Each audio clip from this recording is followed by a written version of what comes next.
Welcome to family recipes Tamil. நம்ம இன்னைக்கு பார்க்க போகிறது வெண்டைக்காய் புளி குழம்பு. இந்த மாதிரி செஞ்சு கொடுத்தோம்னா குழந்தைங்கள்லேருந்து பெரியவங்க வரைக்கும் விரும்பி கேட்டு சாப்பிடுவாங்க. வெண்டைக்காய் புளி குழம்பு பிடிக்காதுன்னு சொல்கிறவங்க கூட கேட்டு கேட்டு வாங்கி சாப்பிடுவாங்க.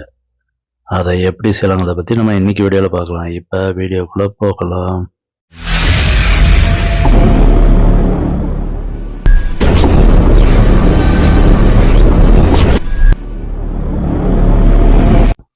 இப்போ நாம் வெண்டைக்காய் புளிக்குழம்பு செய்ய ஆரம்பிச்சிடலாம். 3 ஸ்பூன் அளவுக்கு ஆயில் போட்டுக்கலாம். ஆயில் சூடானோடனே ஏற்கனவே கட் பண்ண வெண்டைக்காயை அதில் போட்டுக்கலாம். இது ஒரு 1/2 கிலோ அளவுக்கு இருக்கும். இதை வளவளப்பு தன்மை போகிற வரைக்கும் மீடியம் ஹீட்டில் கிளறி விட்டு எடுத்துக்கணும். வெண்டைக்காயை வேறு பிளேட்டில் மாற்றிக்கிட்டு அதே கடாயில் 2 ஸ்பூன் ஆயில் போட்டு கடுகு உளுந்தம் பருப்பு 1/2 ஸ்பூன் போட்டுக்கலாம். ஜீரகம் 1 ஸ்பூன், 1/2 ஸ்பூன் வெந்தயம் போட்டு நல்லா பொரியிற வரைக்கும் கிளறி விட்டலாம். இப்போ கருவேப்பிலை கொஞ்சம் போட்டுக்கலாம். போட்டு ஒரு கிளறி விட்டுட்டு 25-30 பல் அளவுக்கு பூண்டு அதை போட்டுக்கலாம். போட்டு நல்லா கிளறி விட்டலாம். ஒரு 2 நிமிஷம் கிளறி விட்டுட்டு சின்ன வெங்காயம் 400 கிராம் அளவுக்கு இதில் போட்டுக்கலாம். தோல் நீக்கி இதில் ஒரு 400 கிராம் அளவுக்கு போட்டு நல்லா கிளறி விட்டலாம். இது ஒரு அரை வேக்காடு அளவுக்கு வேகட்டும். இந்த சமயத்தில் நம்ம 2 ஸ்பூன் மிளகாய்த்தூளை இதில் போட்டுக்கலாம். போட்டு அந்த எண்ணெயிலே கிளறி விட்டலாம். அப்போ தான் நல்லா கலர் கொடுக்கும். மிளகாய்த்தூள் போடையில் சிம்மில் இருக்கணும், இல்லை அப்படின்னா அடி பிடிச்சிடும், கருகி போயிடும். இப்போ ஒரு 4 பெரிய தக்காளியை கட் பண்ணி இதில் போட்டுக்கலாம். போட்டு நல்லா கிளறி விட்டலாம். இது நல்லா தக்காளி வேகணும். அது வரைக்கும் மீடியம் ஹீட்டில் வச்சு மெதுவாக கிளறி விட்டலாம். 1/2 மூடி தேங்காயை துருவி மிக்சி கப்பில் போட்டு 1 ஸ்பூன் மிளகு போட்டு அதை மிக்சியில் நல்லா அடித்து எடுத்துக்கலாம். இந்த சமயத்தில் நம்ம மசாலா போட்டலாம்.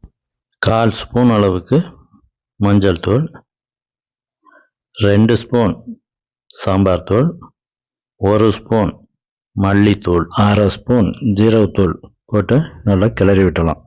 இந்த மாதிரி சாம்பார் தூள் மல்லித்தூள்லாம் போடையில் சிம்மில் இருக்கணும், இல்லை அப்படின்னா அது கருகி போயிடும். இப்போ தேவையான அளவு உப்பு அதையும் போட்டுக்கலாம். லெமன் சைஸ் புளியை கரைச்சி இதில் ஆட் பண்ணிடலாம். ஆட் பண்ணிவிட்டு நமக்கு குழம்புக்கு எந்த அளவுக்கு தண்ணி தேவையோ அந்த அளவுக்கு தண்ணி ஆட் பண்ணி நல்லா கிளறி விட்டு நல்லா கொதிக்க விடணும். ஃபேமிலி ரெசிபிஸ் தமிழ் சேனலை லைக் பண்ணுங்கள், சப்ஸ்கிரைப் பண்ணுங்கள், பக்கத்தில் இருக்க பெல் பட்டனை எனேபிள் பண்ணுங்கள், ஷேர் பண்ணுங்கள். இப்போ நல்லா கொதிச்சிட்டோம். கொதித்த உடனே நம்ம சிம்மில் வச்சிடணும். சிம்மில் ஒரு 10 நிமிஷத்துக்கு பக்கமாக சிம்மில் இருக்கணும். அப்போ தான் அந்த டேஸ்ட் வரும், புளிக்குழம்போட டேஸ்ட் வரும். அதனால் ஒரு 10 நிமிஷம் அப்படியே சிம்மில் வைக்கணும். இப்போ நல்லா கொதிச்சிருச்சு. இப்போ சிம்மில் ஒரு 10 நிமிஷம் வச்சிடலாம். 10 நிமிஷம் முடிஞ்ச உடனே நம்ம ஏற்கனவே ரெடி பண்ணி வச்சுருந்தா வெண்டைக்காயை இதில் ஆட் பண்ணிக்கலாம். ஆட் பண்ணி நல்லா கிளறி விடணும். நல்லா ஒரு 4-5 நிமிஷம் நல்லா கொதித்த உடனே ஒரு 6-7 நிமிஷத்துக்கு அளவுக்கு நம்ம சிம்மில் வச்சிடணும். அப்போ தான் நல்லா புளிக்குழம்பு டேஸ்ட்டு கொடுக்கும். பார்த்தீங்களா, இந்த மாதிரி நல்லா கொதித்த உடனே ஒரு 5 நிமிஷம் சிம்மில் வச்சிடலாம். சிம்மில் வச்சுட்டு மறுபடியும் நல்லா கொதிக்க விட்டு நம்ம ஏற்கனவே 1/2 மூடி தேங்காவை மிக்சியில் அடித்து வச்சுருக்கோம். அதை இப்போ இதில் ஆட் பண்ணிடலாம். ஆட் பண்ணி நல்லா கிளறி விட்டு கொதிக்க விட்டலாம். ஃபேமிலி ரெசிபிஸ் தமிழ் சேனலை லைக் பண்ணுங்கள், சப்ஸ்கிரைப் பண்ணுங்கள், பக்கத்தில் இருக்க பெல் பட்டனை எனேபிள் பண்ணுங்கள், ஷேர் பண்ணுங்கள். ஒரு 5 நிமிஷம் அளவுக்கு நல்லா கொதித்த உடனே மறுபடியும் சிம்மில் ஒரு 3 நிமிஷம் அளவுக்கு வச்சிடலாம். பார்த்தீங்களா, இந்த மாதிரி 3 நிமிஷம் வச்சுட்டு நம்ம ஸ்டவ்வை ஆஃப் பண்ணிடலாம்.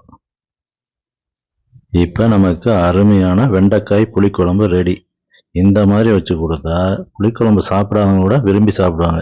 நன்றி, வணக்கம்.